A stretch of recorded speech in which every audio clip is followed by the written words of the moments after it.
Hello everyone. आज की इस वीडियो में हम पढ़ेंगे माइक्रो इकोनॉमी, जो कि है इंट्रोडक्शन।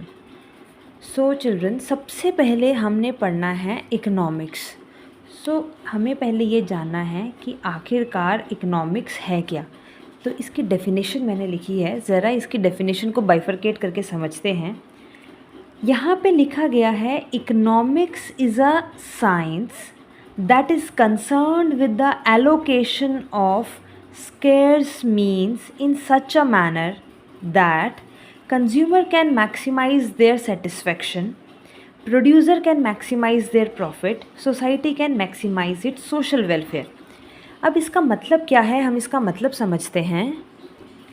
इकोनॉमिक्स में बेसिकली होता क्या है कि हम जिस भी सोसाइटी में रहते हैं, हमारे पास हर तरह की चीज़ जो होती हैं वो लिमिटेड टर्म्स में ही होती हैं, लिमिटेड नेचर में ही होती हैं। अबंडेंस में हमारे पास कोई भी चीज़ अवेलेबल नहीं होती। तो उस लिमिटेड सी चीज़ को हम किस तरह से यूज़ कर रहे हैं, अपनी वांट्स को सेटिस्फाई करने के लिए हम क्या टेक्निक्स लगा रहे हैं, इस चीज़ पे हमें गौर करना होता है। तो ये जो साइंस है, बेसिकली ये एक साइंस है जिसमें हम वो सब ट्रिक्स, टेक्निक्स, वो सब फार्मूलाज, वो सब चीज़ों के बारे में हम पढ़ते हैं कि ये सब चीज़ें हमने किस तरह से यूज़ करनी है। तो इसीलिए इकोनॉमिक्स को साइंस कहा गया है। ये साइंस एक ऐसी साइंस है जिसमें हम स्कैर्स मीन्स को एलोकेट करते हैं। स्कैर्स का मतलब होता है जिन चीज़ों की कमी होती है। कमी ही है हमारे पास हर चीज़ों की, क्योंकि जैसे मैंने बताया कोई भी चीज़ अबंडेंस में हमारे पास नहीं है। तो स्कैर्स चीज़ों को हम किस तरह से एलोकेट कर रहे हैं, कितना स्मार्टली हम उस लिमिटेड सी चीज़ को यूज़ कर रहे हैं। अब सोसाइटी में यूज़ करने के लिए भी बहुत सारे लोग हैं। अब वो सभी लोग किस तरह से अपनी वांट्स को पूरा सेटिस्फाई कर रहे हैं, वो एक साइंस है। जैसे कि कंज्यूमर किस तरह से अपने सेटिस्फेक्शन को मैक्सिमाइज़ करेगा। अब सोसाइटी में वो जो रिसोर्सेज हमारे पास है, उस रिसोर्सेज को जब कंज्यूमर यूज़ करेगा तो कंज्यूमर का पर्पस सिर्फ ये होता है अपनी वांट्स को सेटिस्फाई करना।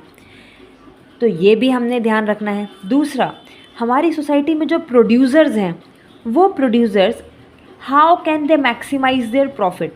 Now the producers are working to maximise their profit, they are a business unit. So उन लोगों ने किस तरह से उन रिसोर्सेज को यूज़ करना है सो दैट वो अपने प्रॉफिट को मैक्सिमाइज़ कर सकें। And lastly, we whole as a society how we can maximise the social welfare. अब कंज्यूमर और प्रोड्यूसर, हम यहाँ पर सिर्फ इंडिविजुअल लेवल पे नहीं, अब यहाँ पर हम सोसाइटी सबके पॉइंट ऑफ व्यू से भी देख रहे हैं कि किस तरह से हम उन रिसोर्सेज को यूज़ करें कि हमारा सोशल वेलफेयर भी हो। तो इन्हीं सब चीज़ को टेक्निकली तरीके से सोचना, कैलकुलेट करना, एलोकेट करना, यही इकोनॉमिक्स को डिफ़ाइन करता है। इसीलिए इस डेफिनेशन में कहा है, इकोनॉमिक्स इज़ अ साइंस। ये एक ऐसी साइंस है जिसमें हम क्या कंसर्न दिखा रहे हैं, हमारा मेन ऑब्जेक्टिव क्या है कि हम उन स्केर्स मीन्स को एलोकेट करें इस तरह से कि जो कंज्यूमर है उनकी वो अपनी मैक्सिमाइज़ कर सके सेटिस्फेक्शन को, जो प्रोड्यूसर हैं वो मैक्सिमाइज़ कर सके अपने प्रॉफिट को, और जो सोसाइटी है वो मैक्सिमाइज़ कर सके अपने सोशल वेलफेयर को। तो इसी सब टेक्निकल चीज़ को, इसी को हम इकोनॉमिक्स कहते हैं। ठीक है। अब इस डेफिनेशन में हमने एक चीज़ पढ़ी, वो क्या थी, एलोकेशन ऑफ स्कैर्स मीन्स। की प्रॉब्लम ये है, इतनी कैलकुलेशन हमें इसलिए करनी पड़ रही है क्योंकि जो रिसोर्सेज हमारे पास हैं वो कैसे हैं, scarce. So now we will learn कि ये स्कैर्स है क्या।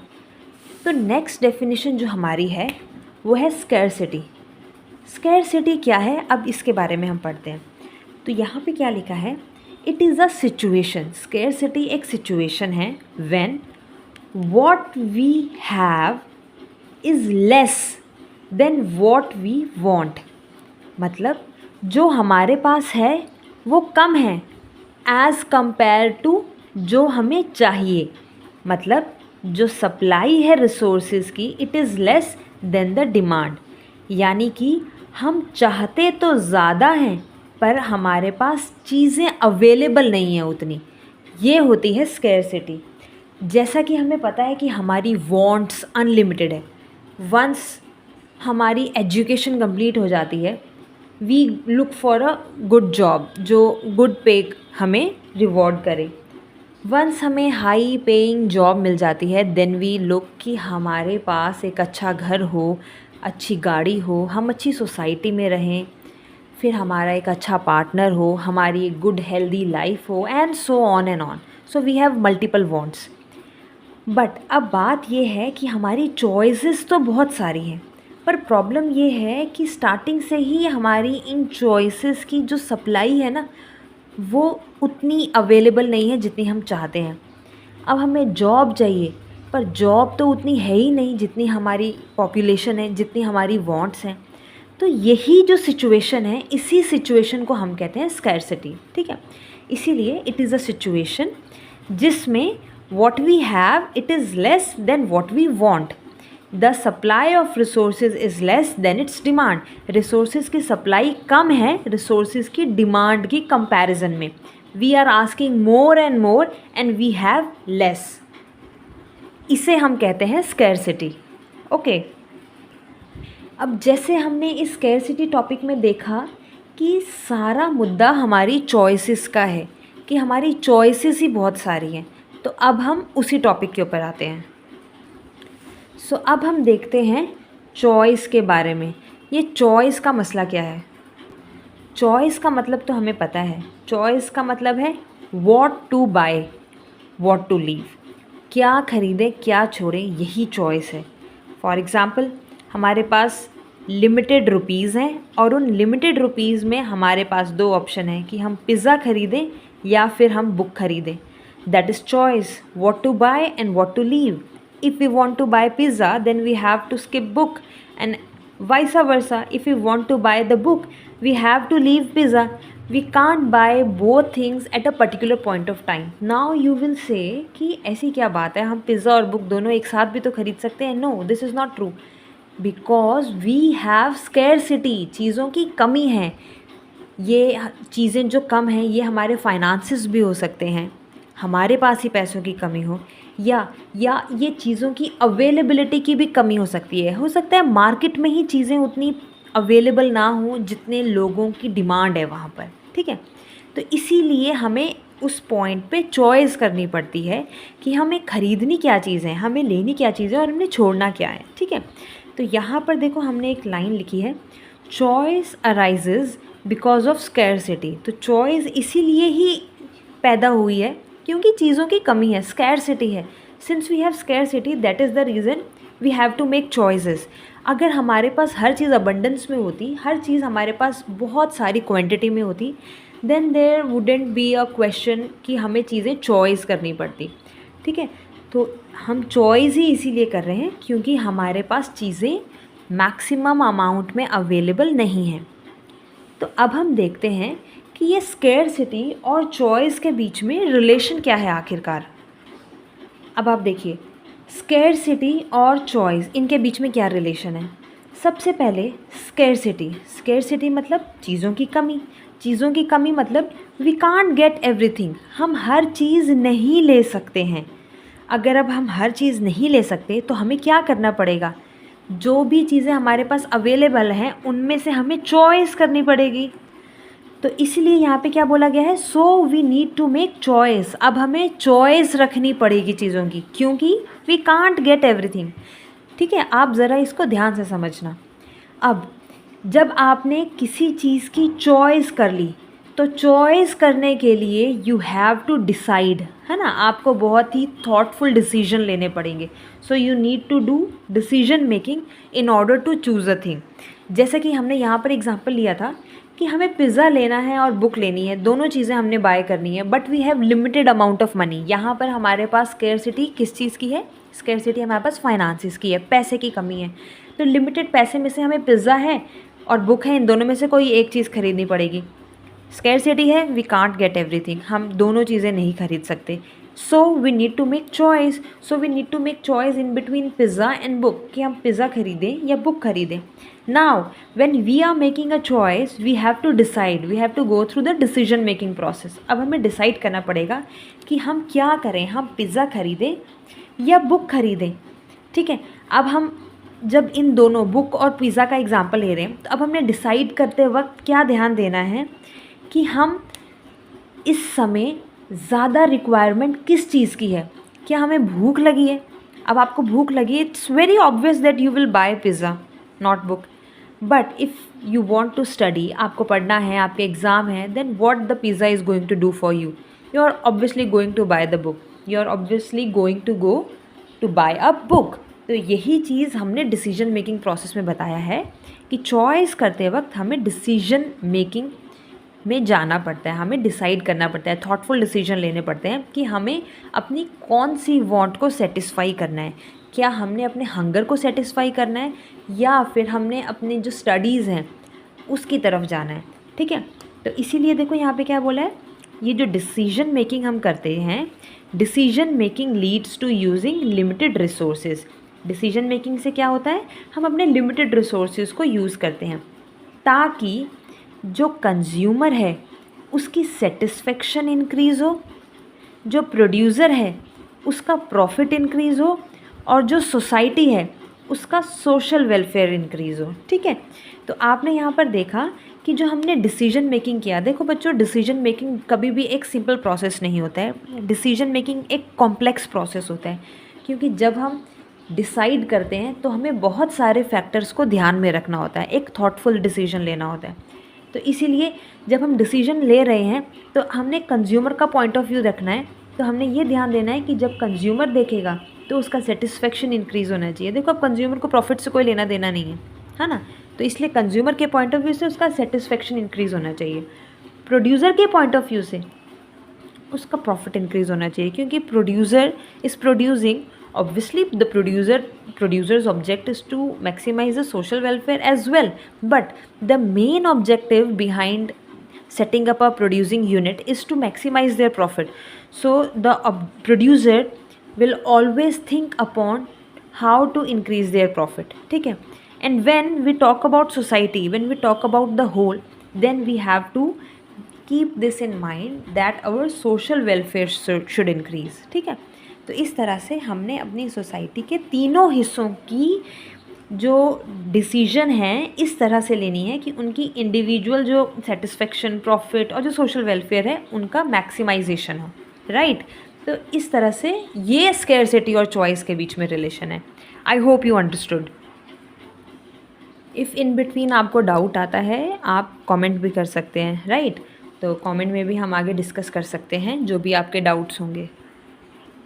ओके, तो यहाँ तक था ये हमारा स्कैरसिटी एंड चॉइस का। So now we will move forward our next topic. So next we have micro economics and macro economics. ठीक है, इसके बारे में अभी हम पढ़ते हैं। तो बिल्कुल एज अ ले मैन मैं आपको बताती हूँ। देखिए ये है हमारा स्कूल।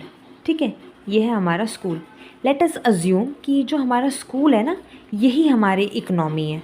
ओके, अब देखिए स्कूल में बच्चे पढ़ते हैं। राइट, तो कई बार जब आप स्कूल को देखते हैं तो आप समझिए कि आप एक स्कूल के प्रिंसिपल हैं। ठीक है, आप सीनियर ब्रांच हैं स्कूल की, तो आप इंडिविजुअल स्टूडेंट को देखेंगे स्कूल के। ठीक है, तो जब आप इंडिविजुअल स्टूडेंट को लेके चलते हैं तो आप क्या क्या उसके बारे में स्टडी कर सकते हैं। आप कर सकते हैं बिहेवियर एनालिसिस, बच्चों के बिहेवियर के बारे में एनालाइज कर सकते हैं। आप ये देख सकते हैं कौन से बच्चे का कौन सा सब्जेक्ट ज़्यादा स्कोरिंग है, कौन सा बच्चा किस चीज़ में लैग कर रहा है, किस में उसको इम्प्रूवमेंट की ज़रूरत है। So now you are focusing over individual student, आपका फोकस इंडिविजुअल स्टूडेंट है। तो छोटे लेवल पे स्टडी कर रहे हैं ना आप, तो जब हम छोटे लेवल पे स्टडी करते हैं तब हम उसे टर्म देते हैं माइक्रो इकोनॉमिक्स। माइक्रो मीन्स छोटा। राइट, पर जब हम पूरे स्कूल के बारे में पढ़ते हैं, होल स्कूल, सारा स्कूल जब आप एनालिसिस करते हैं, फिर आप एक बच्चे के पॉइंट ऑफ व्यू से नहीं देखेंगे, फिर आप पूरे स्कूल की परफॉर्मेंस को एनालाइज करेंगे। राइट, आप फिर जब पूरे स्कूल की परफॉर्मेंस देख रहे हैं तो पूरे स्कूल के बच्चे इंटेलिजेंट या पूरे स्कूल के बच्चे जो हैं वो नालायक नहीं हो सकते, है ना। एक आधा बच्चा बीच में, आपको अगर सारे इंटेलिजेंट है, एक आधा बच्चा ऐसा भी होगा जो स्लो लर्नर होगा। अगर सारे स्लो लर्नर है तो एक आधा बच्चा ऐसा भी होगा जो वेरी इंटेलिजेंट होगा, राइट। तो when we are studying about whole school, so we will keep in mind about the school performance. फिर हम उनके स्कोरिंग सब्जेक्ट नहीं देखेंगे इंडिविजुअल बच्चों के, फिर हम निकालेंगे एवरेज रिजल्ट कि इंग्लिश में ऑन एन एवरेज बच्चों के कितने मार्क्स आते हैं।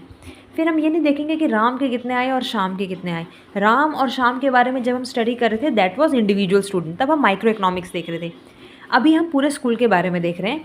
सो अब हम एवरेज निकालेंगे सभी बच्चों के इंग्लिश में कितने मार्क्स आए, and then we will decide कि हाँ ये इतने स्पेसिफिक मार्क्स से कम आ रहे हैं तो बच्चों को और मेहनत की ज़रूरत है। अगर स्पेसिफिक लिस्ट से स्पेसिफिक मार्क्स से ज़्यादा आ रहे हैं इट मीन्स बच्चे आर गुड।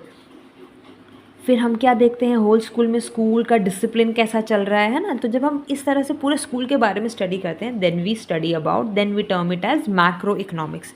तब हम कहते हैं कि we are referring towards macro economics, तब हम मैक्रो इकोनॉमिक्स के बारे में पढ़ रहे हैं, राइट। अब आप देखिए, अब माइक्रो और मैक्रो का ऐसा रफ डिफरेंस मैंने बनाया है। माइक्रो इकोनॉमिक्स में क्या होता है, हम स्टडी करते हैं इंडिविजुअल यूनिट को, और मैक्रो इकोनॉमिक्स में हम क्या करते हैं, होल इकोनॉमी को स्टडी करते हैं। माइक्रो इकोनॉमिक्स में हमारा फोकस किस पे होता है, स्मॉल पिक्चर पे। यहाँ पर आप सिर्फ एक पेड़ की बात कर रहे हो माइक्रो इकोनॉमिक्स में, पर मैक्रो इकोनॉमिक्स में आप बिग पिक्चर की बात कर रहे हो। मतलब यहाँ पर आप एक पेड़ की बात नहीं कर रहे हो, यहाँ पर आप पूरे जंगल की बात कर रहे हो, ठीक है। फिर नेक्स्ट आता है कि नेचर कैसा है इसका। तो माइक्रो इकोनॉमिक्स जो है ना वो ज़्यादा प्रैक्टिकल है। देखो यहाँ पर आप एक एक पेड़ के बारे में देख रहे हो कि एक पेड़ कैसा है, उसमें फ्रूट कैसे लग रहे हैं, क्या कोई ख़राब पेड़ तो नहीं है, क्या कोई टूटने वाला पेड़ तो नहीं है, उसकी लाइफ कैसी है। मतलब आप ज़्यादा प्रैक्टिकली चीज़ों को देखते हो और डिसीजन भी बहुत अच्छे से बना पाते हो क्योंकि आप इंडिविजुअल चीज़ों को देख रहे हो, हर एक एक चीज़ को आप देख रहे हो, है ना। पर मैक्रो इकोनॉमिक्स में क्या हो रहा है, आप होल इकोनॉमी को देख रहे हो, एक बड़ी पिक्चर है आपके पास, तो आप इंडिविजुअल चीज़ें नहीं, आप पॉलिसी मेकिंग प्रोसेस कर सकते हो। आपने पॉलिसी बनानी है सभी चीज़ों के लिए, आपने प्लानिंग करनी है एज अ होल, तब आप मैक्रो इकोनॉमिक्स को देखेंगे। अब माइक्रो इकोनॉमिक्स में जो हमारे टूल्स होते हैं वो होते हैं डिमांड एंड सप्लाई, कैसा डिमांड है कैसा सप्लाई है इंडिविजुअल लेवल पे। पर मैक्रो इकोनॉमिक्स हम क्या देखते हैं, फिजिकल पॉलिसी, हमारे एक्सपेंडिचर और रेवेन्यू की पॉलिसी, मॉनेटरी पॉलिसी, हमारी कितना रेवेन्यू हमारा आ रहा है, कितनी इनकम हमारी जनरेट हो रही है, क्या बैंकिंग सिस्टम है हमारा। मैक्रो इकोनॉमिक्स में हम एज अ होल देखते हैं, ठीक है। तो यहाँ पर तो हमने इंडिविजुअल लेवल पे पढ़ा माइक्रो और मैक्रो इकोनॉमिक्स को। अब मैं आपको एक प्रॉपर डिफरेंसेस का चार्ट दिखाती हूँ। तो ये है हमारा प्रॉपर माइक्रो इकोनॉमिक्स और मैक्रो इकोनॉमिक्स का डिफरेंस, जो आपने एग्ज़ाम में भी इसी तरह से लिखना है। तो माइक्रो इकोनॉमिक्स में देखिए क्या लिखा है, it studies economic relationships, economic problems eight individual level. Micro economics क्या करती है, इंडिविजुअल लेवल पर इकोनॉमी के रिलेशन और इकोनॉमी की प्रॉब्लम्स को पढ़ती है। वहीं पर मैक्रो इकोनॉमिक्स क्या करता है, it studies economic relationships, economic problem at the level of economy as a whole. पूरी इकोनॉमी को साथ में लेके चलता है, सारी इकोनॉमिक रिलेशन, पूरी सोसाइटी की इकोनॉमिक प्रॉब्लम जो है सबको स्टडी करता है, राइट। फिर माइक्रो इकोनॉमिक में क्या है, it study assumes macro variables are constant. मतलब जब हम माइक्रो इकोनॉमिक्स पढ़ते हैं तो वी अज्यूम कि मैक्रो वेरिएबल आर कांस्टेंट, और जब हम मैक्रो इकोनॉमिक्स पढ़ते हैं it study assumes micro variable are constant. इसका मतलब देखो मैं आपको क्या बताती हूँ, जब हम माइक्रो इकोनॉमिक्स पढ़ते हैं बच्चों तब क्या होता है, तब हम लोग क्या देखते हैं कि जैसे मैंने आपको बताया माइक्रो इकोनॉमिक्स मतलब कि हम सिर्फ एक पेड़ की बात कर रहे हैं। तो जंगल में एक पेड़ में आग लग गई, ये कोई बड़ा मुद्दा नहीं है। हाँ ऑफ कोर्स मुद्दा है, पेड़ में आग लग गई, वेरी सैड, ऐसा नहीं होना चाहिए, बट ठीक है ये इंडिविजुअल लेवल पर है, उतना ज़्यादा नुकसान नहीं हुआ।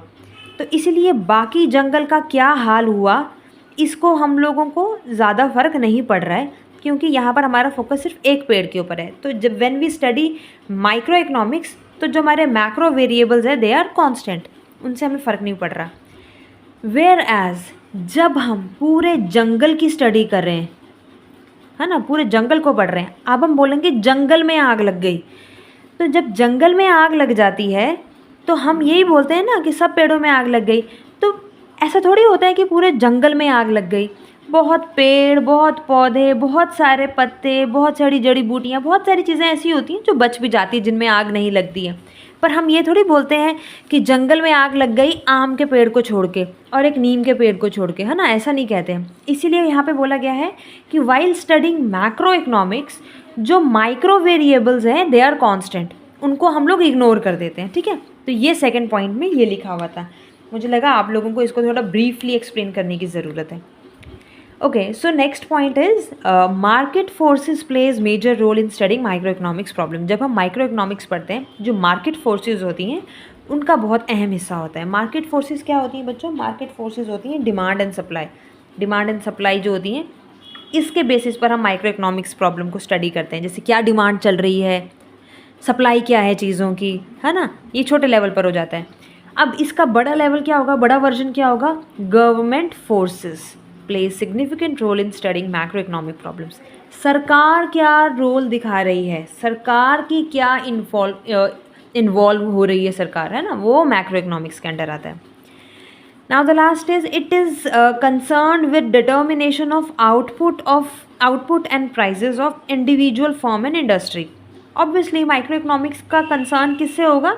इंडिविजुअल फॉर्म और इंडस्ट्री की आउटपुट्स एंड प्राइसेस क्या हैं, उसका ऑब्जेक्टिव सिर्फ यही होगा, उसका कंसर्न सिर्फ इतना ही होगा, एक एक हमारी इंडिविजुअल फर्म क्या कर रही है, हमारी एक इंडस्ट्री का क्या परफॉर्मेंस रह रहा है, यही माइक्रो इकोनॉमिक्स है। और वहीं पे मैक्रो इकोनॉमिक्स क्या करेगी? It is concern with determination of aggregate output and general price level in a economy as a whole. पूरी इकोनॉमी में एग्रीगेट आउटपुट मतलब टोटल आउटपुट कितना है, जर्नल प्राइस लेवल कितना है हमारी इकोनॉमी में, ये मैक्रो इकोनॉमिक्स डिसाइड करता है, ठीक है। तो ये था हमारा माइक्रो इकोनॉमिक्स और मैक्रो इकोनॉमिक्स का difference. This is the part 2 of the video, जिसमें हम अपने चैप्टर 1 को कंटिन्यू करने वाले हैं। तो आज की क्लास में हम पढ़ने वाले हैं positive economics and normative economics. इन दोनों के बीच का कंसेप्ट समझने वाले हैं हम आज, ठीक है। तो सबसे पहले हम पॉजिटिव इकोनॉमिक्स के बारे में पढ़ते हैं। देखो, पॉजिटिव का मतलब क्या होता है हमें पता है। पॉजिटिव का मतलब व्हाट इज़, क्या है जो सच है, पॉजिटिव, है ना। उसी तरह से जो पॉजिटिव इकोनॉमिक्स है ना, पॉजिटिव इकोनॉमिक्स हमें क्या बताती है? पॉजिटिव इकोनॉमिक्स हमें इंट्रोड्यूस करवाती है फैक्ट्स के साथ, यानी कि सच के साथ, क्या है, व्हाट इज़।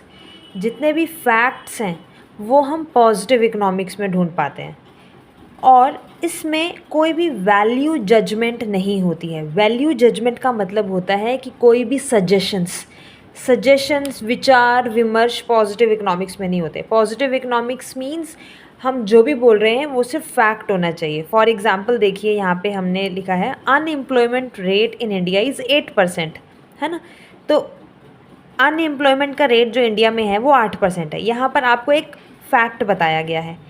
अब ये फैक्ट जो है ये सही, ये जो स्टेटमेंट जो है ये ट्रू भी हो सकती है, ये फॉल्स भी हो सकती है ना, पर इसमें आप कोई सजेशन नहीं दे रहे हो, तो इसलिए इसे हम पॉजिटिव इकोनॉमिक्स कहते हैं।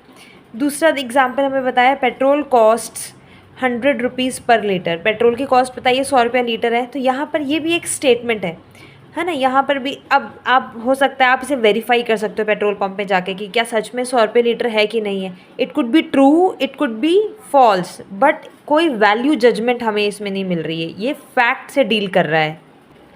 तो ये होता है पॉजिटिव इकोनॉमिक्स, ठीक है।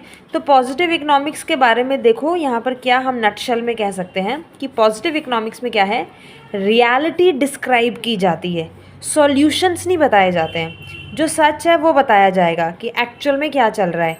अब उस प्रॉब्लम से हम कैसे बच सकते हैं, ये चीज़ें हमें पॉजिटिव इकोनॉमिक्स में नहीं बताई जाती हैं, ठीक है। जैसे अनएम्प्लॉयमेंट है, अब अनएम्प्लॉयमेंट क्यों है, इसको कैसे रिड्यूस किया जाए, इसे कैसे ओवरकम किया जाए, this we won't be discussing in positive economics. We are just getting introduce to the reality that is being happening. उसी तरह से नेक्स्ट हमारे पास आता है नॉर्मेटिव इकोनॉमिक्स। तो नॉर्मेटिव का मतलब क्या है? नॉर्मेटिव का मतलब है व्हाट ऑट टू बी, क्या होना चाहिए। तो यहाँ पर हम किसी फैक्ट के साथ नहीं डील करते हैं, हम किसके साथ डील करते हैं यहाँ पर? ओपिनियंस के साथ, जजमेंट्स के साथ, सजेशंस के साथ, ठीक है। जैसे हमने पहले पॉजिटिव इकोनॉमिक्स में बोल दिया था कि अनएम्प्लॉयमेंट 8% है। अब नॉर्मेटिव इकोनॉमिक्स में हम लोग ये कहेंगे कि unemployment should be low, unemployment कम होनी चाहिए, है ना। यहाँ पर हम अपनी ओपिनियंस दे सकते हैं, हम जजमेंट्स निकाल सकते हैं, सजेशंस, विचार विमर्श, सब कुछ हमारा नॉर्मेटिव इकोनॉमिक्स में हो सकता है। पॉजिटिव इकोनॉमिक्स से हमें सिर्फ डेटा मिलेगा कि ये सब कुछ इतने फैक्ट्स हैं, ये फिगर्स हैं। नॉर्मेटिव इकोनॉमिक्स में हम क्या करेंगे, पॉजिटिव इकोनॉमिक्स की तरफ से जो हमें डिटेल्स मिली हैं उन डिटेल्स के ऊपर हम लोग अपनी सजेशंस दे सकते हैं, वैल्यू जजमेंट्स दे सकते हैं, ठीक है। या फिर दूसरा एग्जांपल आपको दिया, petrol prices should reduce, petrol की कीमतें कम होनी चाहिए। तो यहाँ पर आपको एक और सजेशन हमें दिया गया है ना। तो इसीलिए इसे नॉर्मेटिव इकोनॉमिक्स कहते हैं। अब नॉर्मेटिव इकोनॉमिक्स के बारे में क्या बताया जा रहा है कि ये कैसा होना चाहिए, ये हमें नॉर्मेटिव इकोनॉमिक्स बताता है। और पॉजिटिव इकोनॉमिक्स हमें क्या बताता है, रियलिटी क्या है, फैक्ट से इंट्रोड्यूस करवाता है। ओके, अब ज़रा हम देखेंगे पॉजिटिव इकोनॉमिक्स और नॉर्मेटिव इकोनॉमिक्स का टैब्यूलर डिफरेंस, ठीक है। तो पॉजिटिव इकोनॉमिक्स के लिए क्या बता रहे हैं, it deals with the economic issues related to present, past and future. मतलब फ़िलहाल क्या चल रहा है, क्या चल रहा था, फ्यूचर में क्या होगा, उन इकोनॉमिक इश्यूज से डील करता है positive economics. And normative economics क्या करता है, it deals with the opinions of economists related to the economic issues, ठीक है। तो नॉर्मेटिव इकोनॉमिक्स क्या करता है, ओपिनियंस के साथ डील करता है। जो इकोनॉमिस्ट्स हैं उनके क्या विचार हैं, क्या विमर्श हैं, वो डिस्कशंस नॉर्मेटिव इकोनॉमिक्स में होती है। देखिए आपने जैसे देखा होगा, नॉर्मली न्यूज़ चैनल्स में क्या होता है, जब कोई भी ब्रेकिंग न्यूज़ होती है ना, जैसे कहीं पे कोई हादसा हो गया या फिर कोई पॉलिसी बनाई गवर्नमेंट ने, ठीक है, कोई भी पॉलिसी बनाई, तो इन सब, अब सरकार ने जो काम करना था कर लिया, या जो हादसा होना था वो हो गया। उसके बाद अब न्यूज़ चैनल्स में क्या होती है, डिबेट्स होती हैं।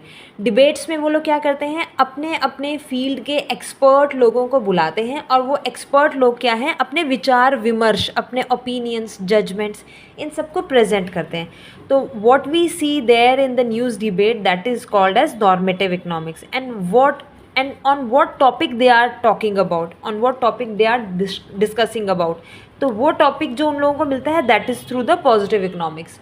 काम हो गया, चीज़ें हो गई, वो पॉजिटिव इकोनॉमिक्स से। अब उनसे जो अब आगे डिस्कशंस होंगी वो नॉर्मेटिव इकोनॉमिक्स की तरफ से जाएगा। ओके, अब नेक्स्ट पॉजिटिव इकोनॉमिक्स में क्या बताया है, इट रिलेट्स टू, ये किस चीज़ से रिलेट करता है, क्या था, क्या है और क्या होगा, facts. But normative economic, it relates to what ought to be, क्या होना चाहिए, सलाह, सजेशंस, इसके ऊपर डील करता है ये।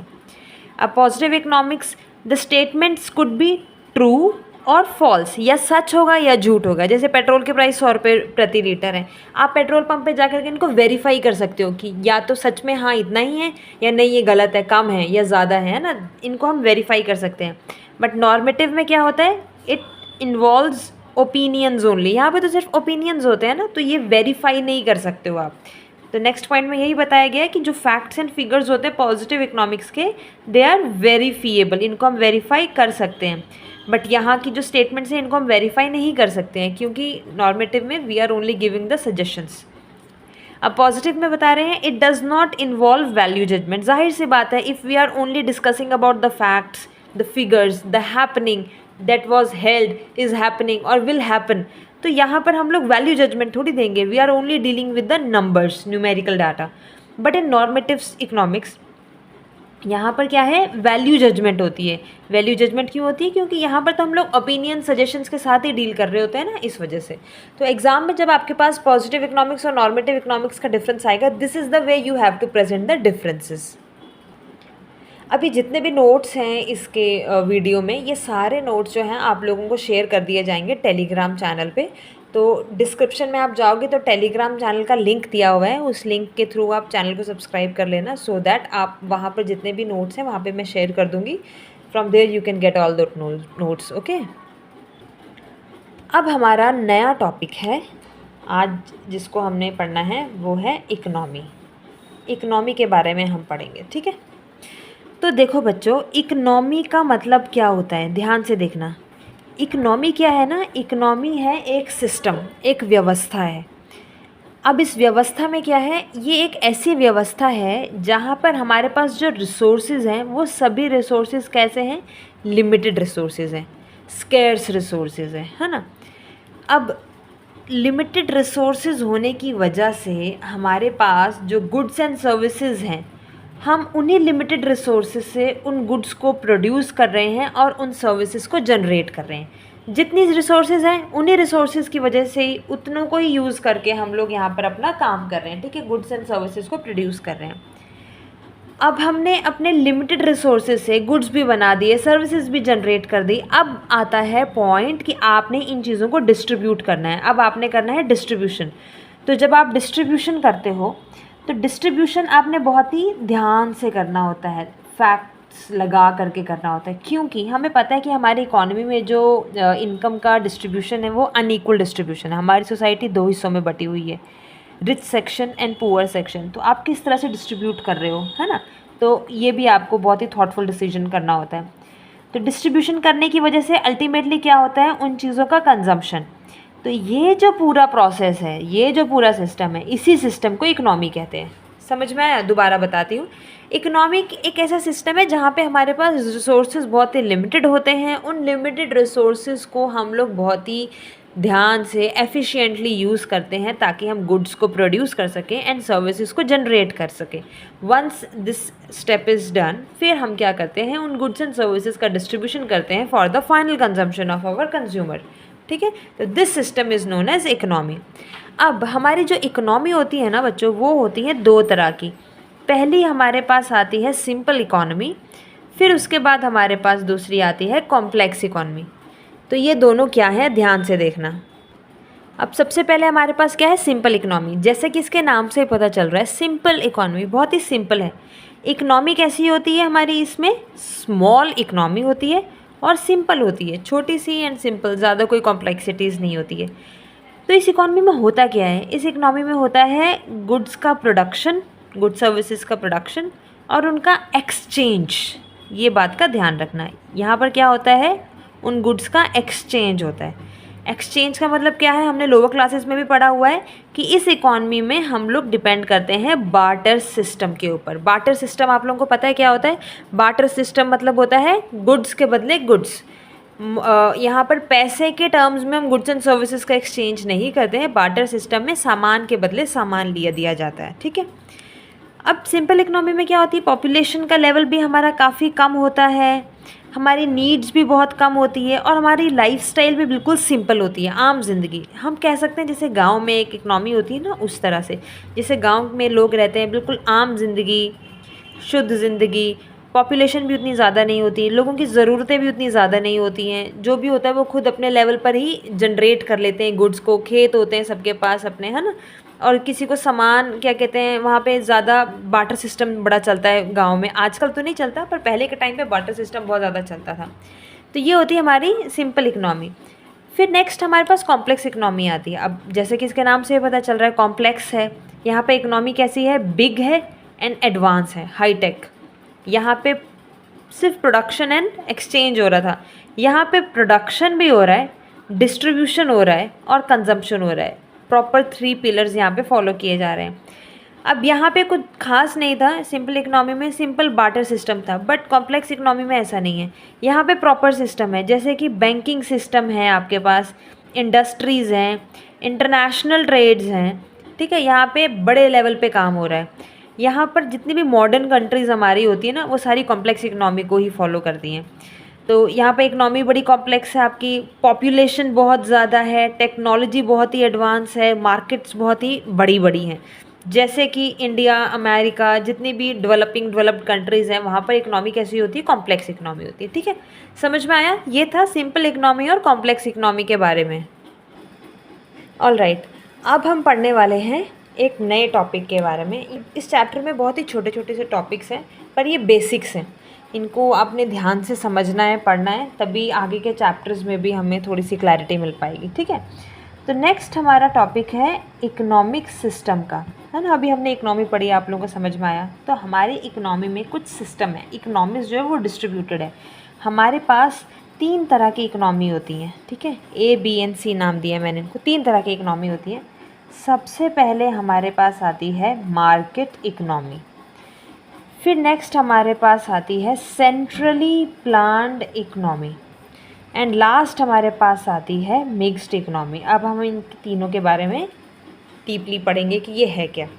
सबसे पहले हमारे पास है मार्केट इकनॉमी। तो मार्केट इकनॉमी क्या है? मार्केट इकनॉमी को हम लोग कहते हैं कैपिटलिस्टिक इकनॉमी। इसको हम कैपिटलिस्टिक इकनॉमी भी कहते हैं। प्राइवेट सेक्टर के अंडर आती है बेसिकली ये। इस इकनॉमी में जो प्रोडक्शन है, डिस्ट्रीब्यूशन है, प्राइस डिटर्मिनेशन है, ये सब चीज़ें कौन डिसाइड करता है? Market forces. मार्केट फोर्सेस का मतलब क्या होता है?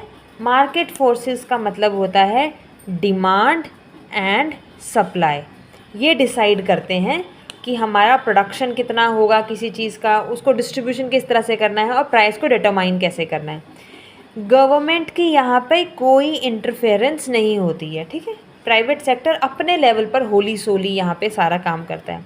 दूसरी चीज़, मार्केट इकनॉमी, जैसे मैंने कहा कि प्राइवेट ओनरशिप होती है, प्राइवेट सेक्टर यहाँ पे मालिक होता है। अब जहाँ पे प्राइवेट सेक्टर होगा, जाहिर सी बात है उनका मकसद हमेशा यही होगा कि हमें ज़्यादा से ज़्यादा पैसा कमाना है, प्रॉफिट सबसे ज़्यादा होना चाहिए, ठीक है। और ऑब्वियस की बात है कि प्राइवेट सेक्टर है, टेक्नोलॉजी की एडवांसमेंट है, सब चीज़ें हाईटेक हैं, तो यहाँ पे कंपटीशन भी बहुत ज़्यादा होगा, ठीक है। और प्राइस किसी भी चीज़ की कौन डिसाइड करेगा? Demand and supply, market forces. जैसे मैंने बताया, मार्केट फोर्सेस जो होती हैं वो प्राइस डिसाइड करती हैं कि क्या होगी, ठीक है। फॉर एग्ज़ाम्पल, जैसे बरसात का सीज़न चल रहा है, तो जाहिर सी बात है कि मार्केट में अम्ब्रेला, रेन कोट, इन सब चीज़ों की डिमांड बहुत ज़्यादा हो जाएगी। अब इनकी डिमांड बहुत ज़्यादा है तो इसकी प्रोडक्शन के लिए सब फैक्ट्रीज़ में काम होना शुरू हो जाएगा। ज़्यादा से ज़्यादा वो प्रोडक्ट्स बनने शुरू हो जाएंगे जो बरसात से रिलेटेड है, रेन रिलेटेड ऑब्जेक्ट्स हैं जो हमारे, उनकी सप्लाई बढ़ा दी जाएगी और प्राइजेस भी अकॉर्डिंगली इंक्रीज़ कर दी जाएंगी। तो मार्केट इकनॉमी कौन कौन सी किस टाइप की कंट्रीज़ में देखी जा सकती हैं? जैसे कि यूएसए एंड यूके, इस तरह की डेवलप्ड कंट्रीज़ में मार्केट इकनॉमी का ही आप प्रेजेंस देखोगे, क्योंकि ये कैपिटलिस्टिक इकनॉमीज़ है। नेक्स्ट आती है centrally planned economy. Centrally planned, केंद्र, यहाँ पर क्या है? सेंटर है। तो सेंटर से हमें पता चलता है कि ये एक गवर्नमेंट ओनरशिप वाली इकनॉमी होने वाली है, सोशलिस्टिक इकनॉमी होने वाली है। सरकार जो है इसका इसमें अहम रोल होगा। तो प्रोडक्शन, डिस्ट्रीब्यूशन, प्राइस डिटर्मिनेशन, सब कुछ कौन डिसाइड करता है? इसमें गवर्नमेंट करती है। प्राइवेट सेक्टर का यहाँ पर कोई रोल नहीं होता। अच्छा, जहाँ पे सरकार होगी तो वहाँ पे हमेशा सोशल नीड, सोशल वेलफेयर, सबका भला, सबका विकास, इन्हीं चीज़ों के ऊपर ज़्यादा जोर दिया जाता है। तो जब सबके विकास और सबका भला, इन्हीं चीज़ों के ऊपर ध्यान दिया जाएगा तो जाहिर सी बात है कि प्रॉफिट का ऑब्जेक्टिव यहाँ पर उतना नहीं होगा। प्रॉफिट कमाने के पीछे यहाँ पे सरकार नहीं भागेगी, जनता का भला करने के लिए जाएगी। तो इसीलिए यहाँ पे या तो थोड़ा कंपटीशन होता है या आप देखोगे कि कंपटीशन होता ही नहीं है, क्योंकि बेसिकली ये जनता के लिए काम कर रहे हैं। तो इस तरह की जो इकनॉमी है ये हमें देखने को मिलती है नॉर्थ कोरिया में। जैसे कि आपको पता है वहाँ पे सरकार का ही जो राज चलता है, वहाँ पे प्राइवेट कंपनीज़ का वहाँ पे इतना रोल नहीं होता। लास्ट हमारे पास आती है मिक्स्ड इकनॉमी। मिक्स्ड इकनॉमी क्या है? जैसे नाम बता रहा है इसका, मार्केट और central plant, A and B दोनों का मिक्सचर है मिक्स्ड इकनॉमी। इसका मतलब इसमें प्राइवेट सेक्टर भी है और गवर्नमेंट सेक्टर भी है, दोनों अपना साथ में काम करते हैं। प्राइवेट प्रॉफिट कमाने पे ध्यान देती है और सरकार किस पे ध्यान देती है? सोशल वेलफेयर के ऊपर। तो हमारी इकनॉमी बड़ी बैलेंस तरीके से चलती है। एग्जाम्पल है इंडिया, क्योंकि इंडिया में हमें पता है कि प्राइवेट कंपनीज़ भी हैं और हमारी सरकार भी है। प्राइवेट पूरा ध्यान देती है टेक्नोलॉजी के ऊपर, प्रोडक्शन के ऊपर, ग्रोथ के ऊपर, और सरकार क्या ध्यान रखती है? सरकार ध्यान रखती है कि ये सब चीज़ें हों पर इन अ लॉफुल मैनर हो, ठीक है। ये था हमारा इकोनॉमिक सिस्टम। तो ये था हमारा चैप्टर 1। इस पार्ट में हमने इसे वाइंड अप कर दिया है। अब मैं आपके लिए कुछ क्वेश्चंस लेकर आई हूँ।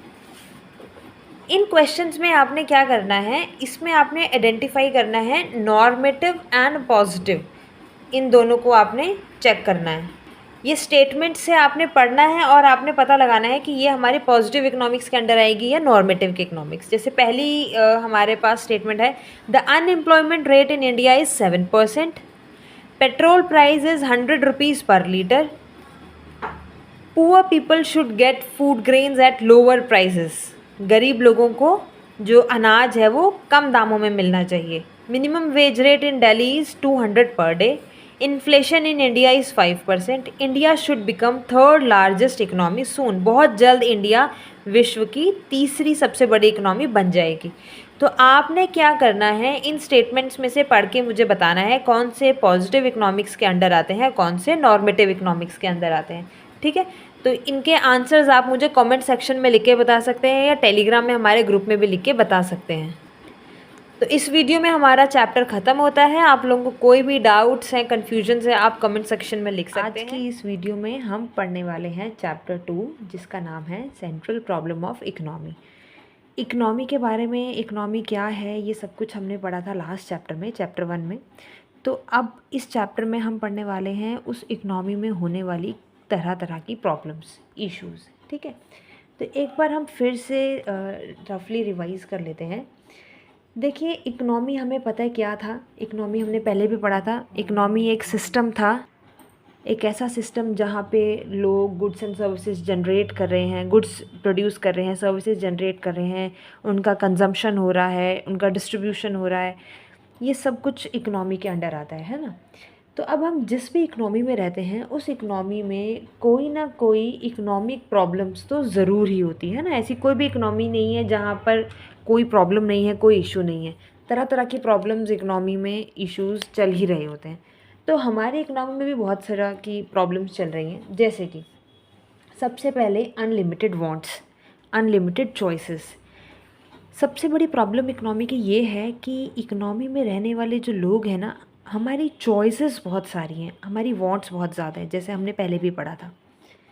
और उसका एक वजह क्या है कि स्कैर्सिटी, चीज़ों की कमी है। कमी होने की वजह से हम लोगों की वांट्स जो हैं वो बढ़ती जा रही हैं, क्योंकि अगर कोई चीज़ हमें अनलिमिटेड रूप में अवेलेबल होती है ना, तब उसकी रिक्वायरमेंट भी उतनी ज़्यादा नहीं होती फिर। अब क्योंकि हमें पता है कि इस चीज़ की स्कैर्सिटी है, इस चीज़ की कमी है, इस वजह से हमारी जो वांट्स हैं ना वो और डेवलप होती हैं और अराइज़ होती हैं। और मुद्दा सिर्फ ये नहीं है कि हमारी चॉइसेस अनलिमिटेड है, प्रॉब्लम ये भी है कि उन चीज़ों के यूजेस भी ऑल्टरनेटिव है। फॉर एग्ज़ाम्पल, जैसे मैं आपको एक एग्ज़ाम्पल के थ्रू समझाती हूँ। जैसे मान लीजिए कि हमारे पास यहाँ पर एक पीस ऑफ लैंड है, ठीक है, हमारे पास ज़मीन का ये टुकड़ा है। अब इस ज़मीन का हमारे पास ये एक ही टुकड़ा है, तो ये क्या होगी, स्कैर्सिटी होगी, है ना, चीज़ की कमी। इतना सा ही टुकड़ा है हमारे पास ज़मीन का। अब इस ज़मीन में हम बहुत सारी चीज़ें कर सकते हैं। हम चाहें तो यहाँ पर शॉप बना सकते हैं, हम चाहें तो यहाँ पर घर बना सकते हैं, है ना, हम चाहें तो यहाँ पर एक जिम खोल सकते हैं, एंड सो ऑन। हम लोग चाहें तो इस पीस ऑफ लैंड को बहुत सारी चीज़ों से, बहुत सारे तरीक़ों से हम इसको यूटिलाइज़ कर सकते हैं। ये हो गया हमारी अनलिमिटेड चॉइसेस, हमारी चॉइसेस ही बहुत सारी हैं। अब एक और प्रॉब्लम क्या है, ऑल्टरनेटिव यूजेस। अब ये सब चीज़ें हमारी एक साथ तो ये पूरी हो नहीं सकती, क्योंकि हमारे पास पीस ऑफ लैंड ही लिमिटेड है। और प्रॉब्लम ये भी है कि ये पीस ऑफ लैंड के ना यूजेस भी इतने अनलिमिटेड हैं, इसीलिए तो ये इतना सारा केओस अराइज़ हो रहा है। अगर मान लीजिए कि ये ज़मीन इसी तरह की है कि इसमें सिर्फ घर बन सकता है या शॉप बन सकता है या जिम बन सकती है, इन तीनों में से कुछ एक ही हो सकता है, सब कुछ नहीं हो सकता, तो फिर क्या करेंगे, फिर हो जाएगी ना प्रॉब्लम। तो इसीलिए यही हमारी इकनॉमिक प्रॉब्लम है। एक तो चीज़ों की स्कैर्सिटी है, ज़मीन कम है, दूसरा हमारी चॉइसेस भी बहुत सारी हैं, अनलिमिटेड चॉइसेस। और अनलिमिटेड चॉइसेस भी इसलिए हैं क्योंकि जो चीज़ हमारे पास है, रिसोर्सेज हमारे पास हैं, उनके यूजेस भी ऑल्टरनेटिव हैं। एक ही चीज़ को हम बहुत तरह तरह की तरह से चीज़ों से यूज़ कर सकते हैं। तो इसी को हम बोलते हैं कॉजेज़ ऑफ इकोनॉमिक प्रॉब्लम। यही हमारे इकोनॉमिक प्रॉब्लम की आविष्कार, हमारा इकोनॉमिक प्रॉब्लम का ना इन्हीं चीज़ों की वजह से हुआ है। तो अब हम इसको और ब्रीफली और अच्छे से समझते हैं। जैसे सेंट्रल प्रॉब्लम ऑफ इकोनॉमी, तो बेसिकली हमारी इकोनॉमी में ना 3 तरह के प्रॉब्लम होते हैं। सबसे पहले क्या है, व्हाट टू प्रोड्यूस, क्या प्रोड्यूस करें। फिर आता है हाउ टू प्रोड्यूस, कैसे प्रोड्यूस करें, और तीसरा आता है फॉर होम टू प्रोड्यूस, किसके लिए प्रोड्यूस करें। तो सबसे पहले हम पढ़ते हैं व्हाट टू प्रोड्यूस। देखिए व्हाट टू प्रोड्यूस, जैसा कि इसके नाम से पता चल रहा है कि इस प्रॉब्लम को हम कैसे समझते हैं कि हमें प्रोड्यूस क्या करना है ना, हमें यही नहीं पता होता है। तो इस प्रॉब्लम में सबसे मेन मुद्दा जो है वो आता है डिसीजन का। हमें डिसाइड करना होता है। डिसाइड क्या करना है कि what needs to be produced, हमने प्रोड्यूस क्या करना है। अब प्रोड्यूस क्या करना है का क्या मतलब होता है यहाँ पर, प्रोड्यूस क्या करना है से मतलब हमारा है कि देखो हमारे पास ऑप्शंस हैं। ऑप्शन क्या है कि हम लोग फूड प्रोड्यूस करें या वेपन्स प्रोड्यूस करें, लग्जरी गुड्स प्रोड्यूस करें या बेसिक गुड्स प्रोड्यूस करें। ये प्रॉब्लम है ना, क्योंकि ये सब चीज़ें at a particular point of time एक साथ प्रोड्यूस नहीं हो सकती हैं, all can't be produced all together. तो इसीलिए हमें चॉइसेस रखनी पड़ती हैं कि हमने डिसाइड करना है कि हमने किस तरह के गुड्स, कौन से गुड्स प्रोड्यूस करने हैं। फॉर एग्ज़ाम्पल अगर हमारी इकनॉमी में जंग छिड़ रही है ना, वॉर लाइक सिचुएशन है, तो जाहिर सी बात है more of the weapons will be produced instead of food. Obviously food items will be produced but priority will be given to the weapons. तो इसी तरह से इसके ऊपर हमें बहुत ज़्यादा इंक्लूसिव सोच आगे करनी होती है, डिसीजन मेकिंग प्रोसेस करना होता है कि हमने किस तरह के गुड्स प्रोड्यूस करने हैं। ये आता है हमारा व्हाट टू प्रोड्यूस का प्रॉब्लम। सेकंड प्रॉब्लम हमारे पास है हाउ टू प्रोड्यूस। अब इसके नाम पे हमें पता चल रहा है हाउ टू मतलब कैसे प्रोड्यूस करना है। तो यहाँ पर हमारे पास आती है टेक्निक ऑफ प्रोडक्शन। मतलब कैसे प्रोड्यूस करना है, मतलब जो हमने गुड्स प्रोड्यूस करने हैं उनको किस तरह की टेक्निक, कौन सी टेक्नोलॉजी के साथ प्रोड्यूस करना है। तो बेसिकली हमारे पास दो तरह की टेक्निक होती हैं। सबसे पहली होती है लेबर इंटेंसिव टेक्निक और दूसरी होती है capital intensive technique. Labour intensive technique means जहाँ पर हम ज़्यादा लेबर्स को यूज़ करते हैं as compare to machines. More labour are required as compare to capital machines. और कैपिटल इंटेंसिव क्या होती है कि मशीन्स को हम ज़्यादा प्रायोरिटी देते हैं एज़ कम्पेयर टू लेबर। हम मशीनों के द्वारा ज़्यादा गुड्स प्रोड्यूस करते हैं, ठीक है। अब लेबर इंटेंसिव टेक्नोलॉजी से क्या होता है कि ये है कि अगर हमारा लेबर चीप है, सस्ते में अगर हमें लेबर मिल रहा है, अगर उनकी दिहाड़ी कम है, तो हम लेबर इंटेंसिव टेक्निक को चूज़ करते हैं। और कैपिटल इंटेंसिव टेक्निक बेसिकली कहाँ यूज़ की जाती हैं, जो कंट्रीज़ बड़ी डेवलप्ड कंट्रीज़ होती हैं ना, यूएसए है, तो डेवलप्ड कंट्रीज़ हैं, तो ये लोग जाहिर सी बात है कैपिटल्स मशीन को ज़्यादा प्रायोरिटी देते हैं, क्योंकि इनका ऑब्जेक्टिव क्या होता है, इनका ऑब्जेक्टिव होता है ज़्यादा गुड्स प्रोड्यूस हों, हाई क्वालिटी के गुड्स प्रोड्यूस हों, है ना। यहाँ पर अनएम्प्लॉयमेंट जैसा इशू तो है ही नहीं जैसा इंडिया में है। इसीलिए डेवलप कंट्रीज़ जो होती हैं वो लेबर इंटेंसिव को ना चूज़ करके कैपिटल इंटेंसिव टेक्निक को यूज़ करती हैं। पर इंडिया जैसी डेवलपिंग कंट्री या फिर कुछ अंडर डेवलप्ड कंट्रीज़, ये लोग क्या करते हैं, लेबर इंटेंसिव टेक्निक को ज़्यादा प्रायोरिटी देते हैं। अब नेक्स्ट हमारी प्रॉब्लम आती है फॉर होम टू प्रोड्यूस, मतलब किसके लिए प्रोड्यूस करना है। तो इस प्रॉब्लम में सबसे बड़ा मुद्दा हमारे पास आता है distribution of income and wealth का। मतलब जो इनकम है, जो वेल्थ है, हमने उसको किस तरह से डिस्ट्रीब्यूट करना है। अब डिस्ट्रीब्यूट हमने करना होता है हमारी जनता को।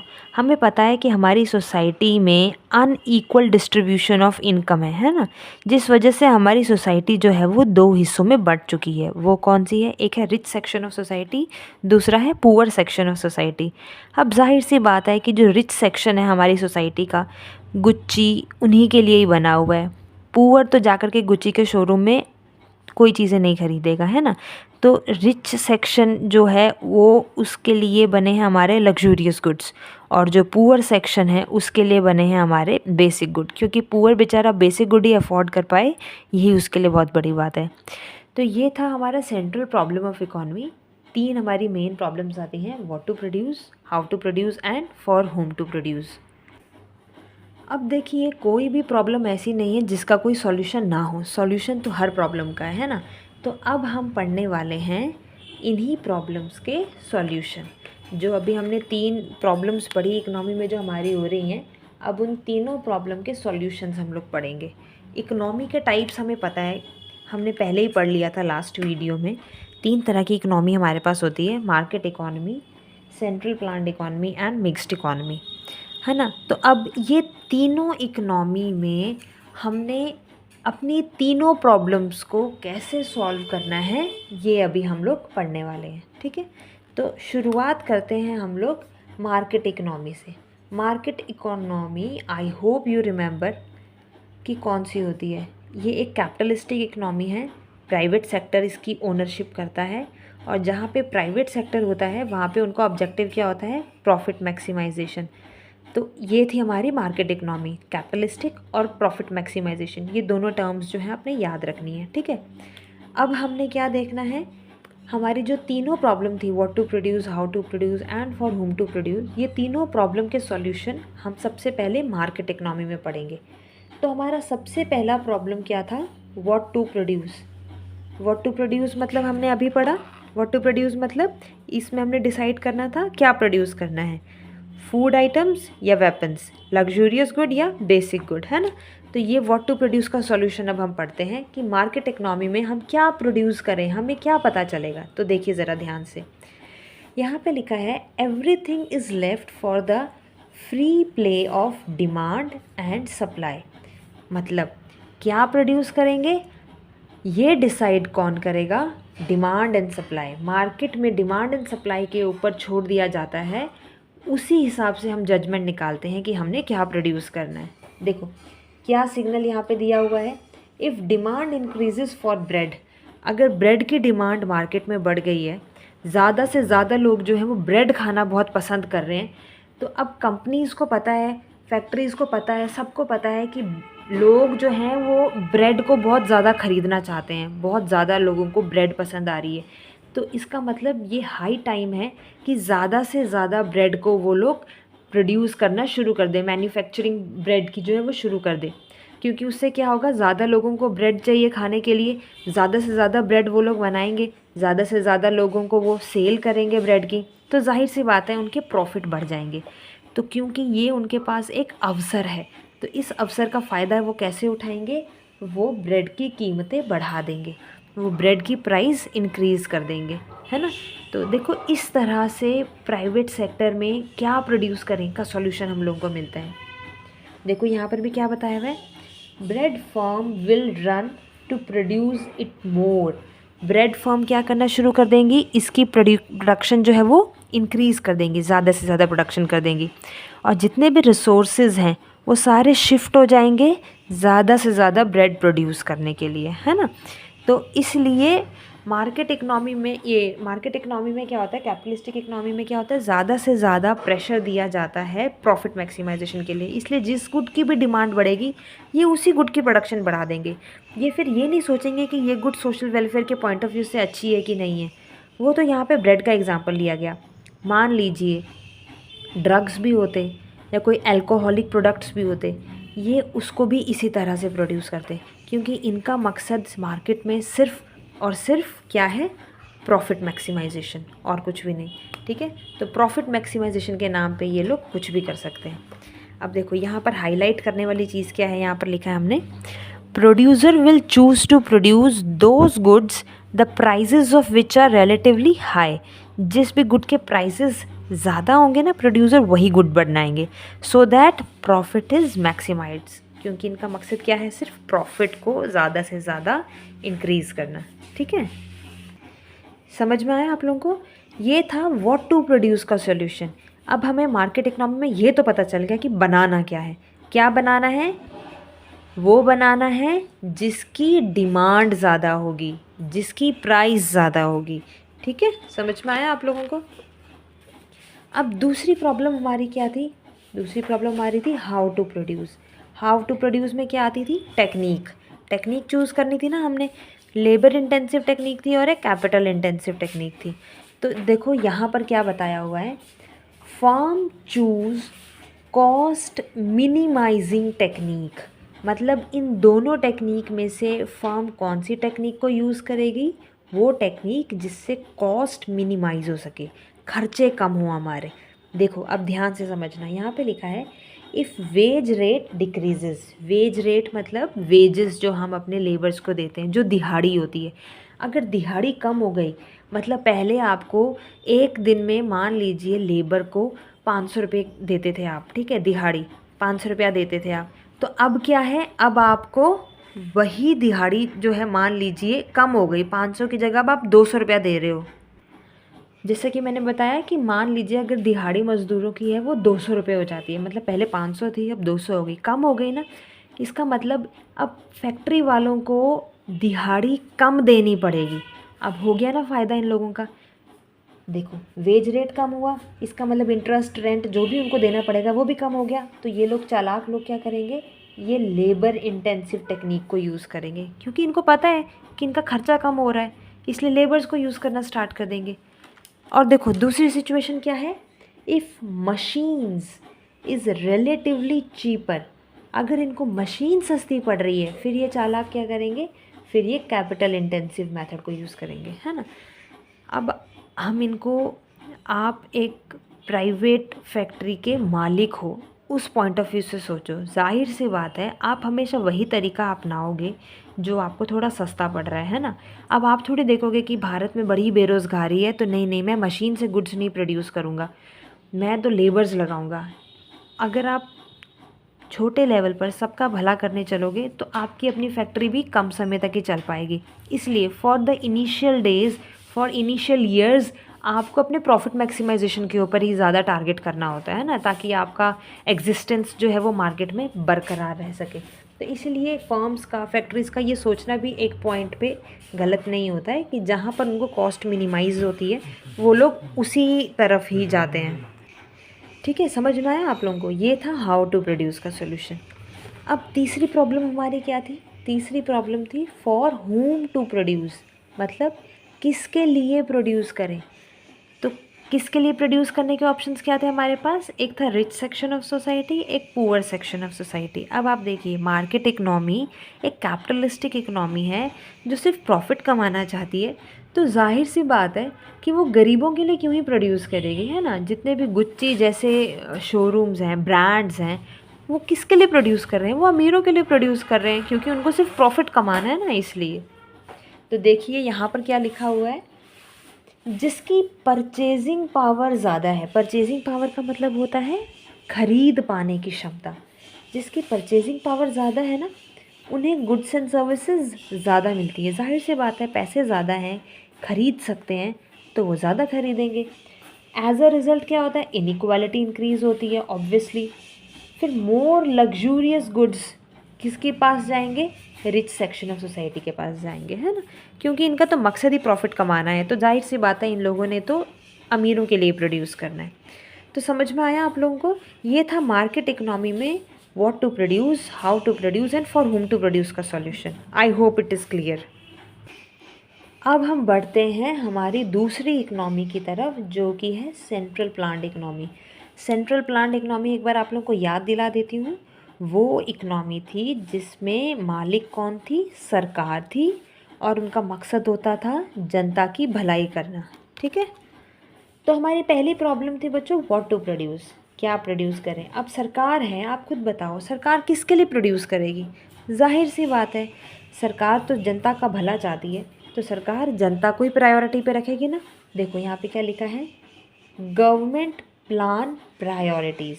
सरकार क्या करती है, प्रायोरिटी देखती है, प्रायोरिटी किसकी है। अब वो देखेगी दो तरह के गुड्स हैं, बेसिक गुड्स हैं, एक कैपिटल गुड्स हैं। बेसिक गुड में क्या आता है, रोटी कपड़ा मकान। कैपिटल गुड्स में क्या आता है, वो चीज़ें जिसमें हम अपनी नेशन की ग्रोथ, कोई स्ट्रैटेजिक सेक्टर, ये सब कुछ जो हम ध्यान रखते हैं ये आ जाते हैं कैपिटल गुड्स के अंडर। तो गवर्नमेंट ये देखती है प्रायोरिटी क्या है। अगर अभी हमारी कंट्री में मान लो कोई अनएम्प्लॉयमेंट नहीं होती, कोई गरीबी नहीं होती, सब कुछ अच्छे से होता, तो जाहिर सी बात है सरकार कैपिटल गुड्स की तरफ जाती ना, जैसे बाकी डेवलप्ड कंट्रीज़ जा रही हैं। पर क्योंकि सरकार को पता है गरीबी रेखा से बहुत कम लोग बहुत ज़्यादा हैं, पॉपुलेशन उनकी ज़्यादा है, और हमारे अनएम्प्लॉयमेंट भी बहुत ज़्यादा है, डेवलपमेंट भी उतनी ज़्यादा नहीं है, तो फिर सरकार बेसिक गुड की तरफ ज़्यादा प्रायोरिटी रखती है। दूसरी बात क्या करती है सरकार, देखिए ऑब्जेक्टिव क्या होता है सरकार का, मैक्सिमाइजिंग सोशल वेलफेयर, जनता की भलाई करना इसका मकसद है। तो इसलिए those goods and services will be produce which are most useful. तो जनता को जो सबसे ज़रूरी चाहिए वो बनाएगी वो। सरकार नहीं बनाएगी महंगे महंगे ब्रांड्स, सरकार बनाएगी बेसिक गुड्स, क्योंकि जो पता है कि जो बिल्कुल गरीब लोग जो अफोर्ड नहीं कर सकते हैं उनको प्रायोरिटी पे रखना है। तो इसलिए व्हाट टू प्रोड्यूस में सेंट्रल प्लान इकोनॉमी में प्रायोरिटी बेस्ड, गवर्नमेंट की प्लान प्रायोरिटी बेस्ड पर आएंगे। ओके, अब दूसरी प्रॉब्लम हमारे पास कौन सी थी, हाउ टू प्रोड्यूस। अब सरकार कौन सी टेक्निक यूज़ करेगी प्रोडक्शन के लिए, देखो choosing techniques that are based on, कैसे सरकार डिसाइड करेगी टेक्निक, वो टेक्निक सरकार डिसाइड करेगी जो किस पे बेस्ड होगी, एम्प्लॉयमेंट क्रिएशन, ज़्यादा से ज़्यादा रोज़गार बढ़ाने के लिए, सेल्फ रिलायंस आत्मनिर्भर बनाने के लिए, रीजनल बैलेंस हर जगह समान तरीके से सबकी ग्रोथ करने के लिए। तो जो इन सब चीज़ों के ऊपर जो टेक्निक खरी उतरेगी सरकार वही टेक्निक को चूज़ करेगी। तो जाहिर सी बात है कि सरकार लेबर इंटेंसिव टेक्निक के ऊपर ज़्यादा जाएगी, क्योंकि देश में बेरोज़गारी अनएम्प्लॉयमेंट बहुत ज़्यादा है। तो in a situation of mass unemployment, देखो जब बहुत ज़्यादा बेरोज़गारी है तो सरकार हमेशा लेबर इंटेंसिव टेक्नोलॉजी ही यूज़ करेगी। मशीन्स को यूज़ करके क्या करेगी, वो बेरोज़गार लोग इतने ज़्यादा है ना, तो इसलिए सरकार इस चीज़ को ज़्यादा प्रायोरिटी देती है। लास्ट प्रॉब्लम हमारे पास क्या थी, फॉर होम टू प्रोड्यूस, किसके लिए प्रोड्यूस करेगी सरकार। जाहिर सी बात है सरकार ने तो सोशल वेलफेयर करना है, तो अमीरों को तो वो प्रायोरिटी देगी नहीं, वो प्रायोरिटी किसको देगी, rich poor section of society को, है ना। तो देखिए यहाँ पे क्या लिखा है कि सरकार अपना एम देखती है। एम क्या है सरकार का, मकसद क्या है, इनइक्वालिटी को रिड्यूस करना और जितने भी इसेंशियल कमोडिटीज़ हैं उनका इक्वली एक्सेस हो सबकी तरफ, है ना। मतलब पानी है वो सबको समान रूप से मिले, कोई भी भेदभाव ना हो, यही सब सरकार का वो है ना, मकसद यही है। तो सरकार इस तरफ ध्यान देती है। दूसरा क्या है, goods will be produced for those residents who are suffering from starvation. अब भूखे से लोग मर रहे हैं, है ना, स्टारवेशन हो रहा है, तो सरकार उन्हीं के लिए ही गुड्स प्रोड्यूस करेगी, भले ही इसके दौरान उनको सरकार को लॉस क्यों ना हो जाए, नुकसान क्यों ना हो जाए, पर फिर भी सरकार जो है वो जनता की भलाई के ऊपर ही जाती है। ऑलराइट, तो ये था सेंट्रल प्लान्ड इकोनॉमी और उस इकोनॉमी में तीनों प्रॉब्लम के सॉल्यूशन। आई होप आप लोगों को ये समझ में आ गए।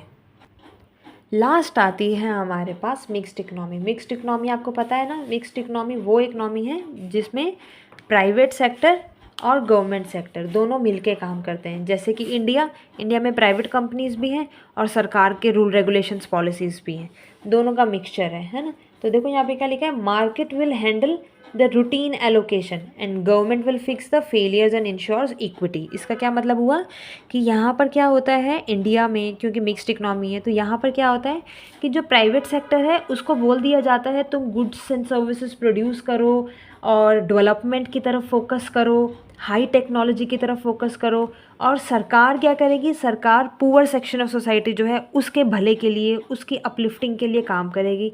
एंड इन बिटवीन वो प्राइवेट सेक्टर में भी चेक करती रहेगी कि वहाँ पे कहीं कोई चोरी, कोई धांधली, कोई गलत काम तो नहीं हो रहा। ठीक है, तो ये है मिक्स्ड इकनॉमी का। तो यहाँ पे सबसे पहली प्रॉब्लम क्या थी, व्हाट टू प्रोड्यूस। तो क्या प्रोड्यूस करेगी यहाँ पे गवर्नमेंट, देखो क्या लिखा है, market produces luxury goods, market produce करेगी लग्जरी गुड डिमांड के अनुसार। और गवर्नमेंट क्या प्रोड्यूस करेगी, government safeguards merit goods and public goods. सरकार जनता की तरफ ध्यान देगी। अब हाउ टू प्रोड्यूस का सॉल्यूशन कैसे निकाला जाएगा मिक्स्ड इकनॉमी में, प्राइवेट फर्म्स क्या चूज़ करेंगी, वो टेक्निक जो उनको सस्ती पड़ रही है, और सरकार क्या चूज़ करेगी, social techniques, labour intensive techniques. For whom to produce, किसके लिए प्रोड्यूस करना है।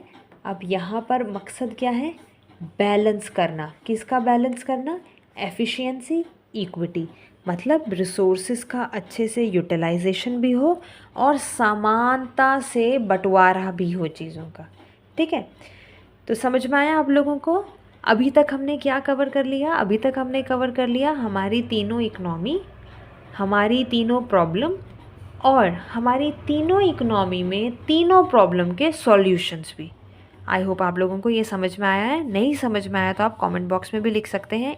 इस पूरी वीडियो में जितने भी नोट्स मैंने बनाए हैं ये सब नोट्स आप लोगों को फ्रीली अवेलेबल होंगे टेलीग्राम चैनल पर।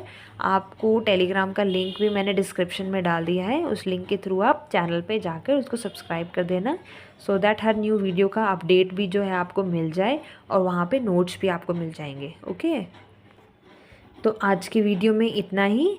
नेक्स्ट वीडियो में हम लोग चैप्टर को कंटिन्यू करेंगे जो कि है पीपीसी, प्रोडक्शन पॉसिबिलिटी कर्व। तो तब तक के लिए यहाँ तक पढ़ना आप। Till then take care and bye bye.